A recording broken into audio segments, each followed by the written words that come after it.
أعوذ بالله من الشيطان الرجيم. بسم الله الرحمن الرحيم. الحمد لله والصلاة والسلام على محمد رسول الله وعلى آله الأطهار وصحبه الأبرار. رب اشرح لي صدري ويسر لي أمري واحلل عقدة من لساني يفقه قولي. يا الله يا رب العالمين، إياك نعبد وإياك نستعين. أما المسلم وأنبفع الحمد لله رب العالمين. أم بيالتنو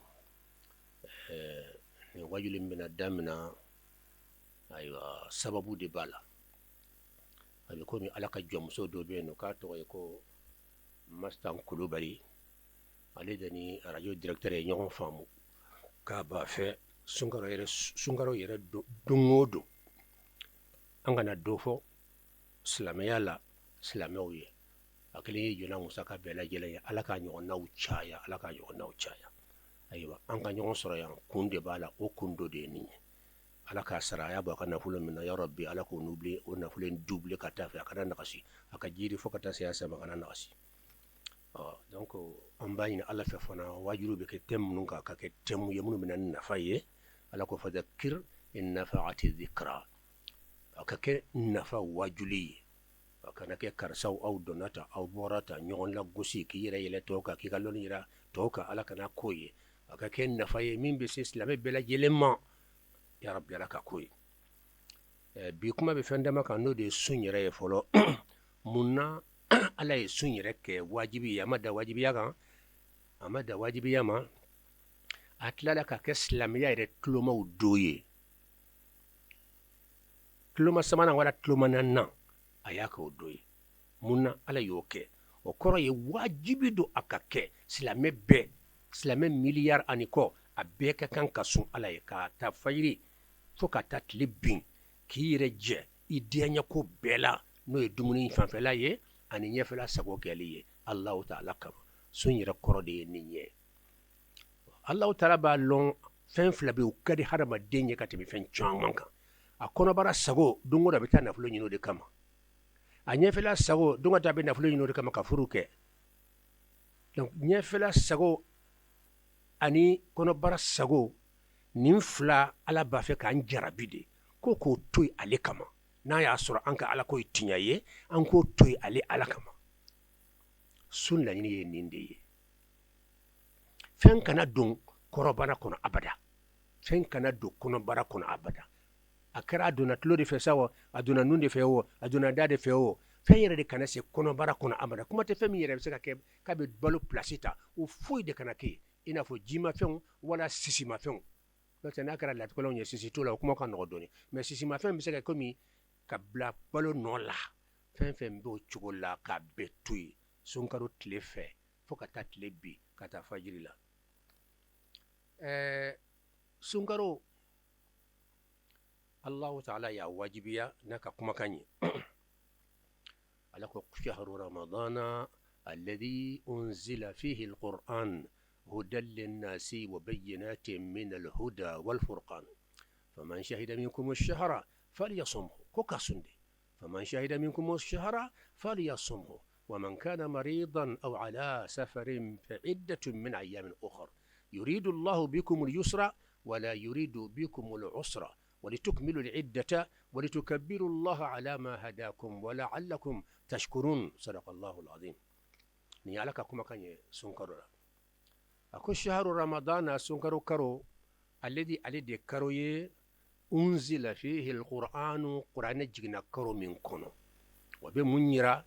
كرو من دو كبون على بلو فوق الدماتمي ولياتو على ربلو فمن كبون على بلو فم بيه نو يكا كما كان min ka bo kuma kanye wo ala tode me ala to fana munyala sama qur'ane ala ka kuma kan wodi ala to damma ni qur'ane tunte na ala ka kuma kan tunte an tunte ala to kelen pesoro donc o flade kafsa katibi dan fen be ala ka kuma kan ani ala to wodi ka bo ala bo dan fen be akabo anibi be akabo malikiyawi akabo al arshi akabo kursiyi akabo fen be akabo sangolon do kolowi akabo anibi be akabo waliyu be akabo moba be ala to ala ka kuma kan o ka bon ala burkat mi fem bede kan inde kuma ye ala ka tan ko famu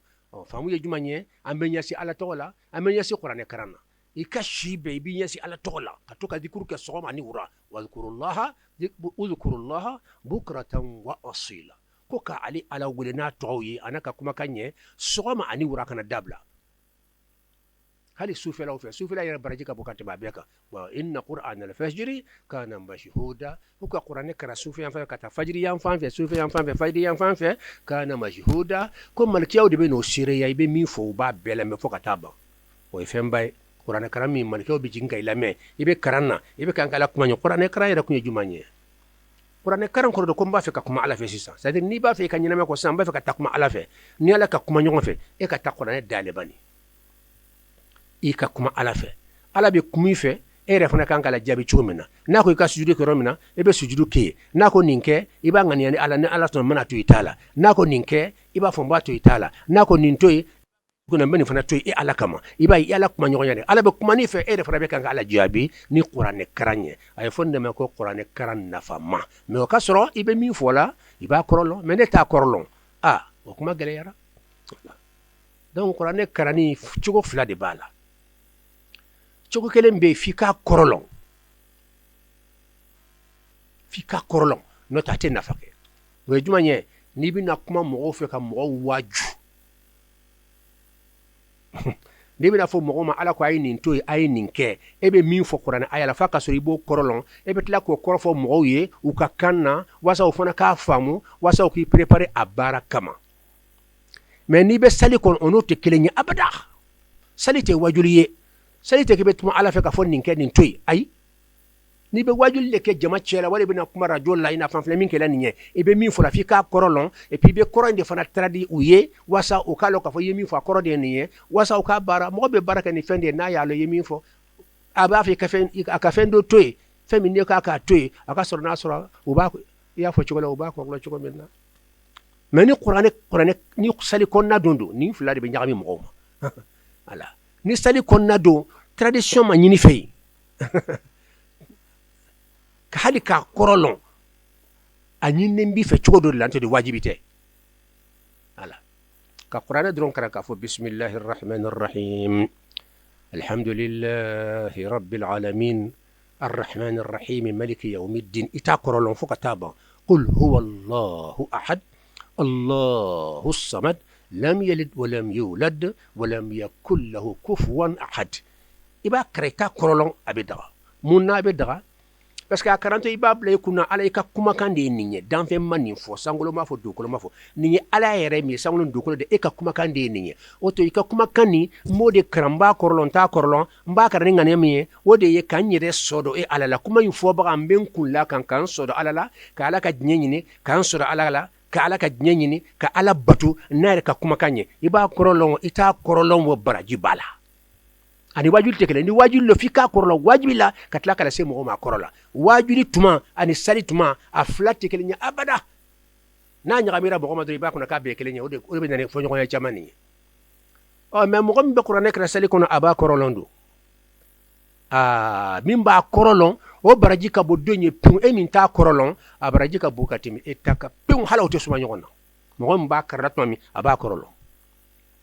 me debere be o fana ka baraji ka bo ni fula be mimba korolon aka baraji ka boye mimba kranata korolon aka baraji ka bo flabe we jumanye mimba kran aba korolon ala benebe ka barake na efana ala mana fo ake abala ala benebe ka ke na la koromina ato ala benebe ka to o tigi de ka baraji ka bo ni flato be donc ni étape nanda na da dola avec sawiye mo be yelenye fo nyon yaro mun be ya be no ya doni parce que fo nyon ya bade be yoro nunu na la kale mena dama sali konola ani wajuri yoro la aflati klinya abada do tara wajuli kiti buri sali konna kan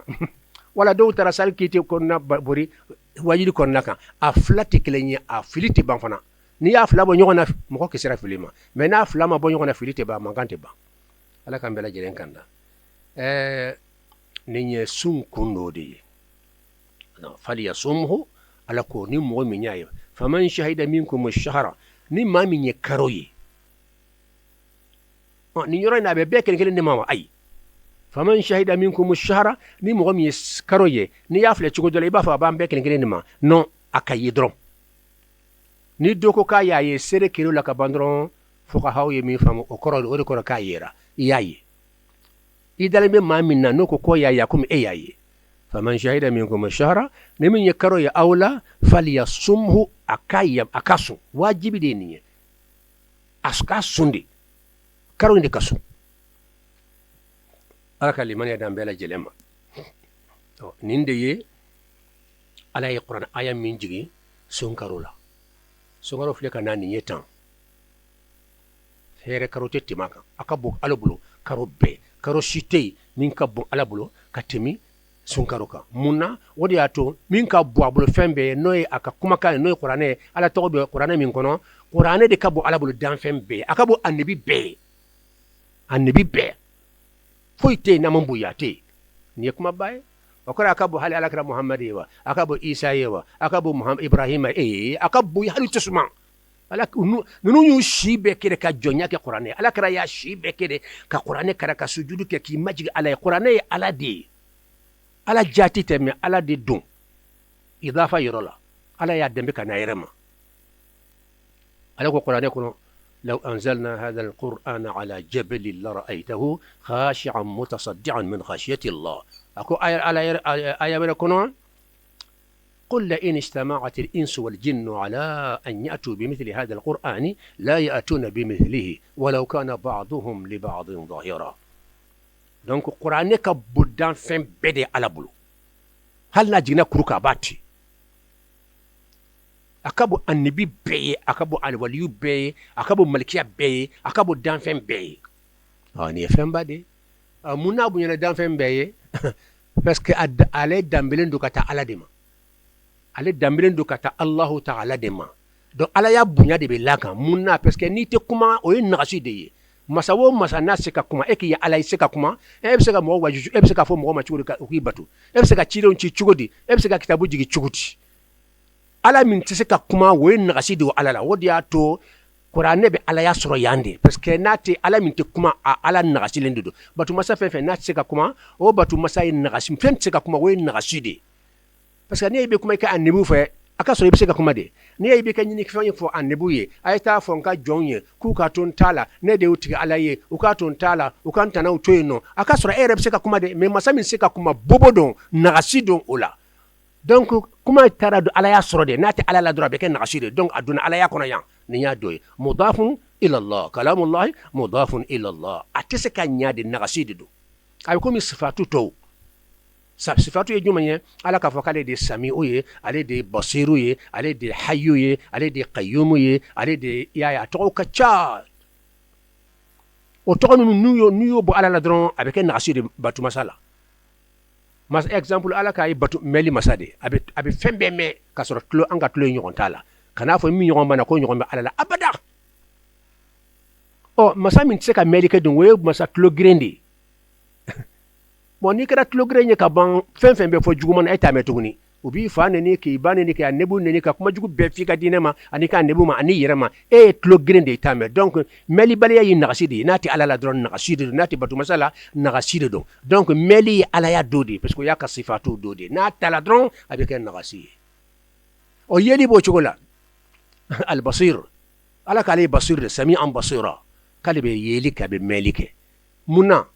me yeli ala ka sifatu dodi parce que basu masa ibu ina choko damban sona choko ni kente yeli ke c'est fini woy nagasiba di kakula donc mo be tleka ala soso façon be ke inyatu law ala mi fiento de yete yeli ke woy nagasidi aseka ke batu masa abada ko min kate hali haramade min te yeli ke nagasidi do haramade min tlate melike nagasido haramade nonde me an nagasilende do kuma tani flay manaje anyate yeli ke tlote melike woy nagasi bili bade haramade ni la kuma te ala ko da to sifa nunu abedo ala ya kono yande abe ala ya soro yande parce que nati ala la dron avec nagasi batu masala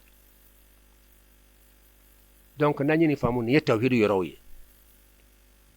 donc sunkaro bunyana ka daki ko njuman kan ambe kuma qur'ani men kan yetan no ya ala ka kuma kanye no ka bo ala bula ka danfembe ala e karo be fle ka kalo min kere ni qur'ani jigini ye o de sunkaro kilim pedi forano ma qur'ani kena fora ka jige sunkaro de kono et puis sungaro kono tuguni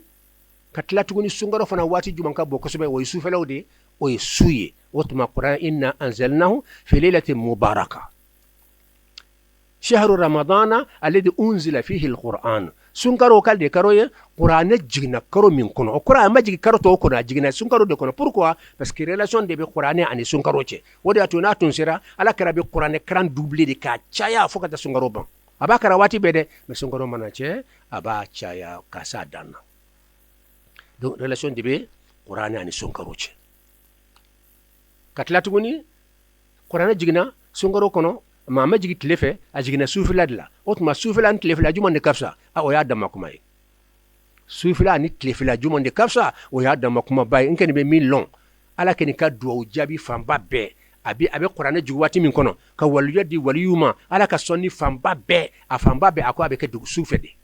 ako su ni su sira tla atlanche tibina kama su tla sabaran fanfila na ako anka jon de be mwele nkala me jon ben deli nkaka duwa jabi ako sufela de ama fo tlefe donc ala ka sonni famba be abe sufela de makono ka juga take amatrin ka ket lefe muna take lefe bonere ka jate mina la ni take lefe parce que lefe mo be sona la femero la minti alay mo be girna kata sugula o be girna kata dugo wala o be girna na folo nyini na wakilti alako mais sufela don ay bara dabla aba sigile mbesang abe seka dusuku nyasi alala donc sufela ni tlefela ni différence yi mais différence ni sufela fana ni tlefela tunte ambe seka batuke chikodi ima balo soro ani ay be batuke sufela nga soro balo soro la demba yaka balo be no te be batu mi rek abe nyami mawo donc o be nyon dafa de mais na nyafle su ni robu nyana ko sebe alako fanfe mais tlefela ni robu nyana ko sebe haramaden fanfe sufela ni robu nyana ko sebe alako fanfe mais tlefela ni robu nyana ko sebe haramaden fanfe alaka ankanda bon ninde sunye sun munna ala bina sun wajibi yanka kambla kongola kongo du aye bala mandi moy few haramaden me girna sunitle ka balo de nyini mais o balo yere ko ka jonnet lefe sufela tala de sufela ibatu wati ala kalimani yadama ni sunna sufe katlaga batu gatuguni est ce que sunte jiyo ga doni katlebe ke kongola katlaga sufela ke kongola akachara fe ni batu ga dugutla fa avec defo e doni kongo mana gandoro te yeli gatuguni ala kalimani yadama otma amban joya falsafatu sawmi ambe de consistance sunyira philosophie parce que mo ba fe obe fe munum fo obe fe munum ke ka gundolo muna ala be fendo fo ka gele ka sadana o ka gundolo nu ye gundo le dro be sun kumbe ni neso diay ani courage ani chesri o ta fe akataire mi ba korolo me min ta korolo ndro fa ko ala ko anga ke dra danuma abo de tuma dola ire o do be se ke denga jamfa ire ka du tla fa ka ji do mi krefe mo nyatula ala du nyabila otma chekani munna ala yisun wajibiya ayake sungaro o kera kumi kama nyofo parce que qur'ane o jigna sungaro kono sungaro yaka bunya sura kadandika mais sungaro bunya wara be sungaro e ala yira yoro o gundo ala di bolo sungaro ken karo do de ala bolo mata gundolo o di atu ka sunka kono o de nyonte joten ya sara wati bere ati comme sungaro nyon parce que malika mun be jigi sungaro kono sungaro bana o be yelende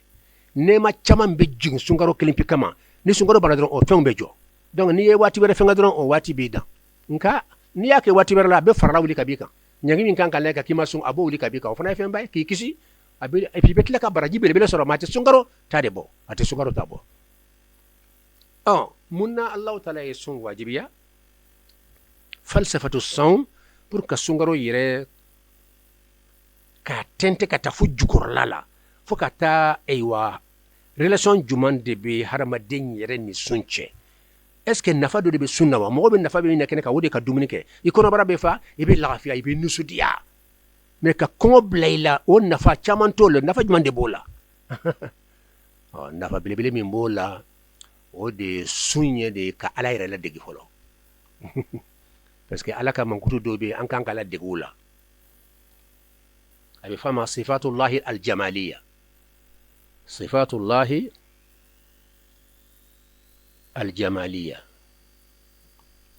على صفات الجمالي حرم الدين بك كانك على الدقولة وكما وجي كانك كيكا تشايا على صفات الجمالي ننك أنكو ميكو فامو وصفات الجمالية جمانية وسا أنك على الدقالة بس كان على الدقالة درون على بك براشي دكابويني على تشي بس كي على رك صفات دوتا كوكي يرلا sifatu relation bale dumbe ala ka sifatu che ne yo ki yere jikola yo ke inila yo ke idu sukun kono dron ibe baraji be cheka buina ala che be ka ala mo yoroni kelen 600 o yoroni be otuma sifatul jamal bo ala ka sifatu do ate dumunin ke e fana ka dumunin dabla parce que ibi kula la masamin kan ate dumunin ke ne ba fe ka sodo alaina e fana ka dumunin dabla men fana e kuma ye ama foka dumuni dabla wati be wati kelempe de folembe ne sunkaro ye o koro nkeni kono sumu dumuni haramude mo shi kana sonka dumuni ke sunkaro tleve abadan ire ka here de balade ebe dumuni mkila ki kono bara fa ka here shito la sunkaro kono mo be sunkaro tleve ke be dumuni kela ki be la fiela ika here foyi tala ni fanfe ika amka ini education spirituelle haramade côté flade haramade nye côté flade ni nyine kara haramade munde ye haramade munde ye hadamaden yere ye munde ye o jabi mi yembe kan ka yere lo ambe tandro fen chamon la ka kuma wajudu ka suni tle ka soro yere jonye folo e ba soro niyo fando ma be so nga gele yando ma o ko mi kan ka fle ko sebe hadamaden yere jonye o jabi mi hadamaden côté flade hadamaden ye fan flade farle nyon kan o dia to kelenya koko to ala kelempe de bolo kullu shay'in khalaqna inna kullu shay'in khalaqna zawjayn ala ko kale fen be fla de da nay min ke kelenya do ibasro mazharun ahadide wala mazhar wahidi fen ba yira ko ala kelende fen do ba be ke kelempe ko ka yirila ko min ale tigiye no ala kelempe de ibe fen chamanye kelempede don kelenya ko ala yere be ko ala kelempede ma o fen kelende ka gele katimi toujours kelen ga gele fly wana mani wala sa be mo ose nyakse fly o ka gele me kelen ka gele nungo o fly o ka gele me yoro me fara ko la no kelenya o ka gele bo tlo fana fly o fana fly o fana ka gele mais il faut que yoro tombe ni kelen do kelen inde ka gele katimi fla kan parce que fla ni ibe se ka fla be boy ibe balo mo be tlo fla be girin sa ibe balo ibe nu fla be gire be balo be fonyani ibe nyina kelen ni dai ibe yek se fla be boy ibe fiende mais ite ça mais kelen min be ni kelen bola ibe ça da ni da kan tugudron o yesa parce que de ni gatuni sugune boro fana ni yo da tugudron sugune kan ibe ça parce que sugune botuni o min bo jukorla la fana ni yo datu ndrese kelen mana boy dron saya do jalide do donc toujours kelenya ka girin katemi flaya kan ala kunda mais flaya o de danfen kunda koy danfen ka mankutu be ala ka mankutu be no lona ala ko lambe lafia kelen ani flaw wa shafi'i wal watri ala rayi kalidin la qur'an ko kelen ani flaw fen ye flaye abebe do shafi ekono fen ye flaye fen ye naniye fen ye woroye fen ye tanye fen ye tani flaye fen ni atla fen ye tani ni atla fen to fen ye tanye ni atla fen to o bela jelembe jate chef ou de fe haramadon be infant la fe bon a partir do juma o de kelen unye kelen numbe ala de yira ala kalimani ya damma bon nanye ni fle amba lon Allah ta'ala ka sifatu bi huma sifatul jamal ayfto kama ko sifatul ihsan ala ka mankutu min nayo damba yalla mankutu be ala la nanga ba jati anti seka jati ka ba ma shite dina ko ne bi seka jati ka ba mais am seka min jati min ala kira Muhammad sallallahu alaihi wasallama ala to munun ta to ma no hadisa sahara ambulu fle qur'ana yere kono ala to munun da yere la ka to lu fle o bambo to te fen chaman be foko ni ala to tede i korosi fen chaman be dila bi ko ala to do ala to tede i korosi kuma tan karamo la sira de karamo o be kolo jam façon do di shin ko ni ala to belebele de i korosi de anyanyini ta nyanyini sadika green ka do kola wala taqfu ma laysa laka bihi ilm fami lonis la kana dola fen diri man kana girin ka bara fo ni munde ye abora min folo ala to de donwa abo qur'ani de konawa abi hadisa de konawa hadisa yin sahalen dowa a jelen dowa ama jewa kanin be nyanyini folo sani ka girin ka do ala dine kola sifatul jamali amana ta afle ambita sura mi ka bo qur'ani sura be amba damnola no ye fatiya ye ala sifatul jamali dama fo kono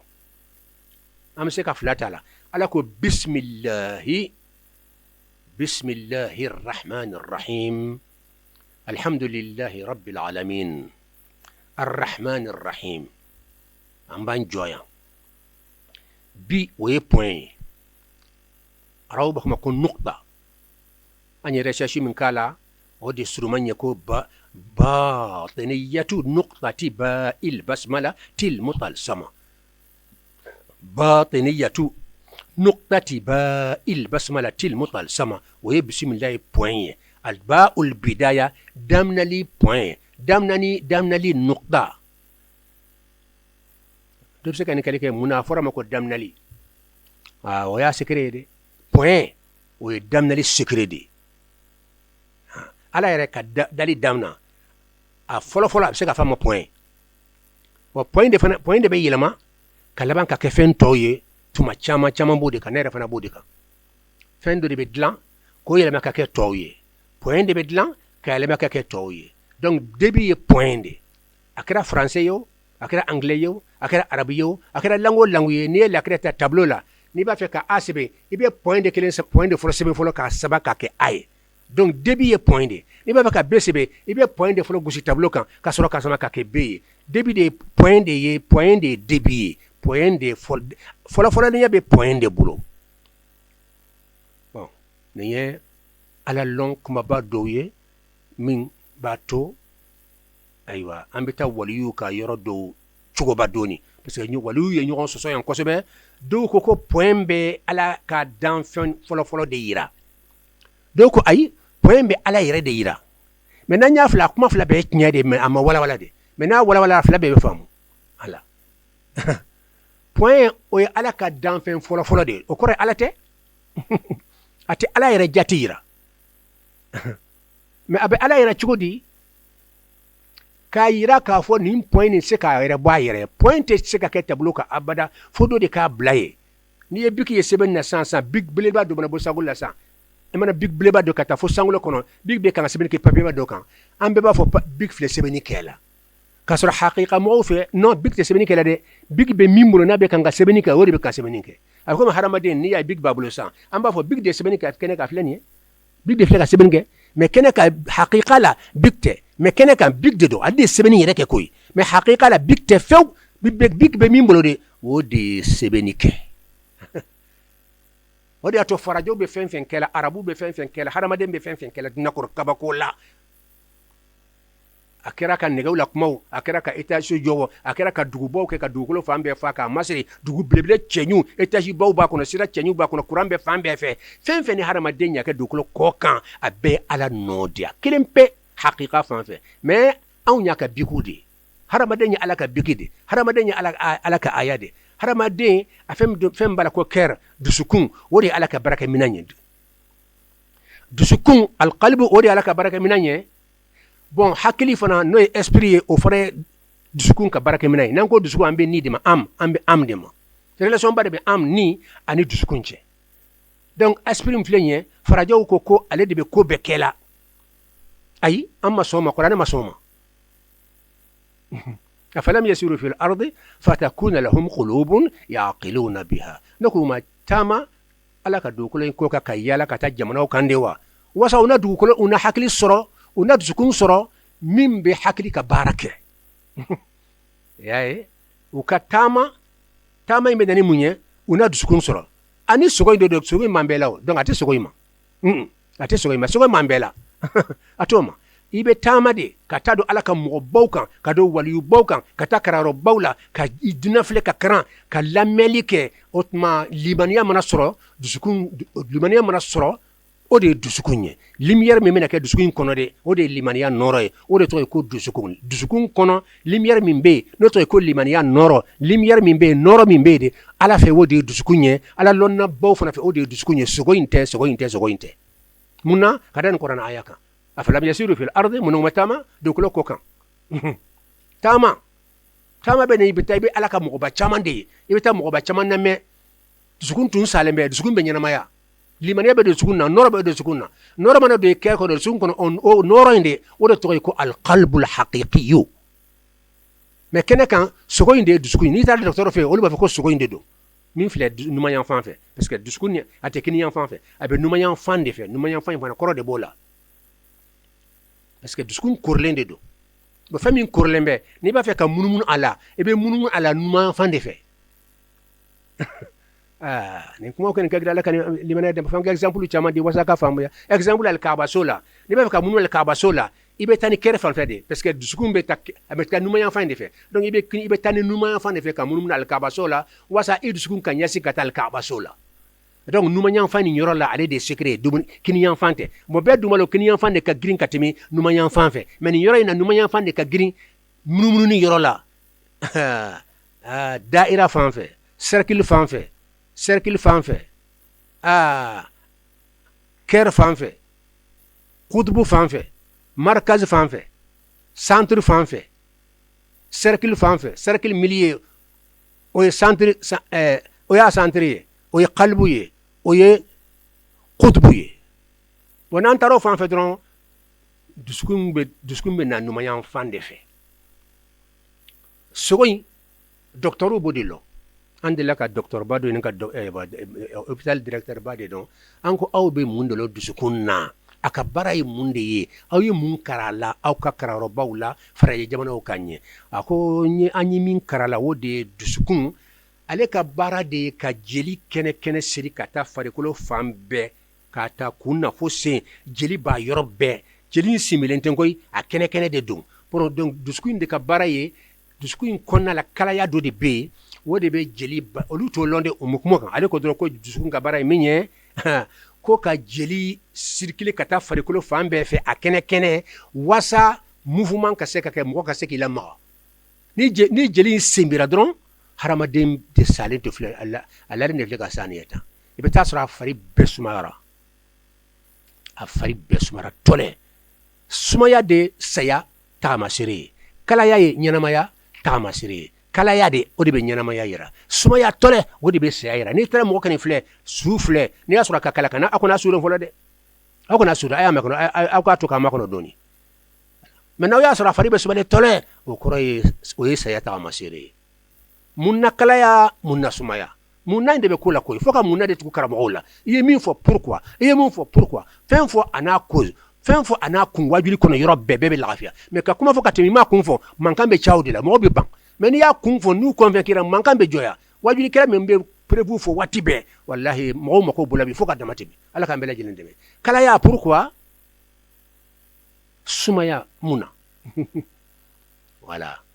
bon docteur cɛ ye min de fɔ n ye o ka lɔn ni dan de ye nin de ye ko kɛr dusukun a ka baara de ka jeli circuler ka carin ka taa farikolo yɔrɔ bɛɛ ka taa i kunfin se ka jeli ta fan bɛɛ fɛ jeli in kɛnɛ wasa i ka se ka mouvement kɛ ka ɲɛnamaya n y'a ka yeli kɛ da ka kuma farikolo kala maga ni jeli in de sinbira dɔrɔn o de ye saya ye mun de ye fɛn ɲuman de bɛ kan ka jeli circuler olu ko kɛr non non kɛr tɛ dɔwɛrɛ ye kɛr ye fan fila de sogo ni olu de b'o ma olu ko sogo in de dusukun filɛ nin ma fan fɛ a kɔnɔla in de jeli de bɛ yen o de ye kɛr ye k'o de bɛ jeli kɛnɛ siri ka taa fan bɛɛ fɛ la o ye zahiru de ye o ye kɛnɛmana de mɛ n'an taara kuranɛ dayɛlɛ n'an taara arifunaw lamɛn n'an taara nɔrɔtigiw lamɛn olu bɛ dusukun hakika fɔ an ye éducation spirituelle yɛrɛ duna fan bɛɛ a bɛ base kɛr de kan n'i ma kɛr lɔn hali k'a dabila k'i ta kɛ wiridi ye sɔgɔma wula fɛ o tɛ o dusukun lɔn fɔlɔ dusukun yɛrɛ kɔrɔ fɔlɔ i k'o lɔn dusukun bɛ baara cogo di dusukun bɛ nɔgɔ wa wala a tɛ nɔgɔ n'a nɔgɔra a bɛ kojugu a bɛ diya cogo di dusukun bɛ se ka latama wala se ka latama ka taa ala fɛ a taatɔ baraji jumɛn de bɛ yen baraji fɔlɔ ye jumɛn ye baraji filanan ye jumɛn ye baraji n'i b'a fɛ tigɛ a bɛ tigɛ cogo di fɛn ka nin bɛɛ de la n'a bɛ fɔ ma ko guide spirituel n'i tɛ nin si lɔ i y'a tɔgɔ da i yɛrɛ la subhanallah ala b'a ɲɛ b'an na dɛ mɔgɔw fana bɛ laban ka jateminɛ kɛ dɛ ala k'an bɛɛ lajɛlen kan da mun na kalaya mun na sumaya kalaya nin ye ala ka secret de lumière dɔ de bɔra fo Allahu taala fɛ yen k'a bila kɛr kɔnɔ a tɔgɔ ye ko nurul qalbi nuru qalbil abdil mu'mini nuru qalbil abdil mu'mini o nɔrɔ ni maa si ta hakika lɔn a bɛ e min yɛrɛ kɔnɔ i fo k'a t'i sa i t'a lɔn relation ba de b'a ni Allahu taala cɛ baraji dɔ b'a ni ala cɛ abo te yoro ni kele fense gale kumbe o aw nyoro baraji karaba ka ke ka do kerne alache te baraji te kerne alache baraji mi na be wele ko baraji macharma oti donc dusukuni ambe sunde gundo fulani yetande sunka base be dusukunde sunka base be dusukunde ka kongo blaila otorontere ni ye kongo blaila abi bara do ke cœur la dusukunna sun yere kumbre ba de ni ye dumuni ke dron oye obe cœur lumière ne aba datkuni baraji de yi chaleur mimbala abo datkunde o seka o te baraki farikolo la ika côté beganya côté fanga be do de la ni ke be dumuni kera ka badura a lonka fo bega be suni tlo be girna fami no fo balo de ka fen kankari ino de ka suru nyona mte joro fo la fo dumuni be mi don kono bara kono ini bega ka suru nyona fuka damati d'abord yera ni mi korosi ala ko qur'ana kono ulaika kal an'ami bal hum adal ulaika humul ghafilun sadaqallahu alazim ala kan kasama on sun gundo do de ni donc amba fe ka kersa ko mi sun do ne be dusukun de la o dusukun ye munde ye amba fo dusukun ye fen kelim pede mais fen kelim ba no fe fen fla ba no fe fen kelim fla ba no fe ina fo tle kelende mais fen fla be tle no fe tle fen kelim pede fen fla be tle no fe dusukun ye fen kelim pede fen fla ba no fe o fen fla be donju man kono aka sifatu ina fo ala kelende mais sifatu chama be alala o de attribut ye o de mankutu ye alere jati ala jati kelimpe qul huwa allahu ahad kelimpe de do mais atlala ka mufo ko allahu ala kelende alem ya ahadi as-samad ko sifatu bala samadu ye sifatu de ayere jati ye kelenye mais sifatu be chaya atul kursi damnana hayyuna nay Allahu ay ala fatun be jati ira Allahu la ilaha illa huwa al hayy wa atribidi wa sifatude al hayy al qayyum wa fara sifatude rahman wa sifatude rahim fatiha kono wa sifatude me ala ira jati to wodi Allahu ye Allahu fana tere Allahu ye to de adale me minna wodi jati ye Allahu ye to de adale me minna wodi jati ina fa amba fo muhammadu o ya tode ma dalbe minna min tumbe makka anyana ma ndi mo tumba ko fesoni tle nabe kan kala ko fo no kala ya chini mo tunya bala o de ya jati ajati be mimbi abe ajati e jumanye ani harabaden jati e jumanye ani harabaden jati de farakule harabaden jati o ya nide o ala kala nibe aljanna kono daraja min be daraja be sanfɛ annabi be ka daraja sanfɛ ala kɛra ni bende annabi tɔ bɛ danfɛn bɛ daraja b'a jukɔrɔla la foyi t'a ni sancɛ fo allahu taala kelen pe hada huwa muhammadun alayhi wa ala alihi salatu wassalam o tuma kɛr dusukun sun relation jumɛn de b'a n'a cɛ sun de ye dusukun ni ka balo ye ni ko dusukun an bɛ ni de ma ni ko ni fana bɛ dusukun de ma parce que farikolo yɔrɔ bɛɛ ni b'a yɔrɔ bɛɛ mais a ka yɔrɔ kɛrɛkɛrɛlen a ka centre kɛrɛkɛrɛlen a ka kutubuya yɔrɔ a secret yɔrɔ o de ye dusukun kɔnɔna nin ye a bɛ farikolo yɔrɔ bɛɛ dɛ mais a bɛ yen de a bɛ komi tile yelen bɛ ka taa dugukolo fan caman mais tile yɛrɛ source yɛrɛ ani yelen source bɛɛ bɛ yɔrɔ kelen pe la n'o ye tile yɛrɛ ye mais yelen taara fan caman fɛ ala jati ye kelen ye maa sifa cayara a ka mankutu cayara a ka attribu caya an bɛ se ka min fɔ an da la o y'a mankutu de rahman o y'a ka mankutu an y'o fɔ an da la an ma jɛni ya hayyu ya qayyum o y'a tɔgɔ ba mɔgɔ mɔgɔ ni kunnadiya b'i nɔfɛ i nɔrɔ ala tɔgɔ la an ka wajuli kun ye kɔnɔnajɛya dɔrɔn de ye an ye recherche kɛ kojugu fo ka taa yɔrɔ jan Allahu b'a kalama an lɔnbagaw b'a kalama minnu b'an lamɛnna t'o ma ala ka limaniya d'a ma kɔnɔnajɛya kama mana min fɔ ka gɛlɛya o de don i nɔrɔ ala tɔgɔ la fo ka t'i sa i tɛ dulon mɔgɔ la mais a ɲɛɲini de ka girin ka don a la i m'a ɲɛɲini ayi ala tɔgɔ ka baara yɔrɔ principal o de ye kɛri kɔnɔna ye ala ka kumakan ka baara yɔrɔ principal o de ye dusukun ye ni dusukun ye fatiya karan ani mɔgɔ min y'a kara da la o ka jan ɲɔgɔn na komi sagula ni dugukolo mami bismillah kara sukuna ka sun kono bismillahir rahmanir rahim ka ala ke ala ika kuma kan fle zukunna yen ke sire katife ika to kuma kan abitani air de fe bismillahir rahmanir rahim alhamdulillahi rabbil alamin arrahmanir rahim maliki yawmiddin iyyaka na'budu wa iyyaka nasta'in ihdina as-siratal mustaqim siratal ladzina an'amta alaihim ghairil maghdubi alaihim waladdallin بسم الله الرحمن الرحيم قل هو الله أحد الله الصمد لم يلد ولم يولد ولم يكن له كفوا أحد الله نيكا كما كان كسري كاتيفي توك كما كان تاني فبرفا بتاني اير دي في امي كما ينفو نيكا كما كسري كاتيفي ني مو مي قران كراني غني ياي يبي يلي كده يلي بينده ادكا فرا يلي سراوكا الله مباوكا نيندي كما